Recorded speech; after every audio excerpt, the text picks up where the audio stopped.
এখন থেকে যারা মনে মনে করছেন যে এই সুযোগের সদ্ব্যবহার করবেন, আমরা সেটা কোনোভাবে হতে দেব না। ভোট শেষ হয়ে গেছে, কে জিতেছে কে হেরেছে আমাদের জন্য ইম্পর্টেন্ট নয়। আমাদের জন্য ইম্পর্টেন্ট সাধারণ মানুষ আর তাদের শান্তি শৃঙ্খলা ভাবে বেঁচে থাকা। তাই সেটা ঠিক করতে আমরা বদ্ধপরিকর। আজ থেকে সবাই ভেবে রাখুন, একটা একটা জায়গায় কোনো গন্ডগোল হবে, একটা লোক ইনভলভ হবে, আমরা কিন্তু রুথলেস ভাবে সেটা শেষ করব। কোনোভাবেই কোনো ঘটনা ঘটতে দেব না, আর যদি ঘটেছে সঙ্গে সঙ্গে নিপিন্দাবাদ আমরা ওইখানে শেষ করব। এবং এটা কিন্তু নির্বাচন কমিশনারেরও বার্তা, এটা কিন্তু সমস্ত জেতা হারা সমস্ত পার্টির লোকেদেরও বার্তা। ক্রিমিনাল কারণ নয়, ক্রিমিনালের যেখানে জায়গা আমরা সেখানে পাঠাবার ব্যবস্থা করব। তাই আপনারা কেউ মনে করবেন না যে এই সুযোগের সদ্ব্যবহার করে আমাদের এই পশ্চিম মেদিনীপুরের শান্তি শৃঙ্খলা আপনারা নষ্ট করতে পারবেন। আপনাদের জন্য বার্তা, আপনারা সাবধান হয়ে যান।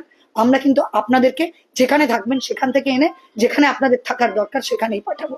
তো আপনারা কোনোভাবে সাহস দেখাবেন না, আর একটা ঘটনা ঘটায় আমরা কিন্তু বরদাস্ত করবো না। উই আর দেয়ার। এবার সাধারণ মানুষের কাছে বার্তা, আপনারা শান্তিতে বাঁচবেন, আমরা পাশে থাকবো।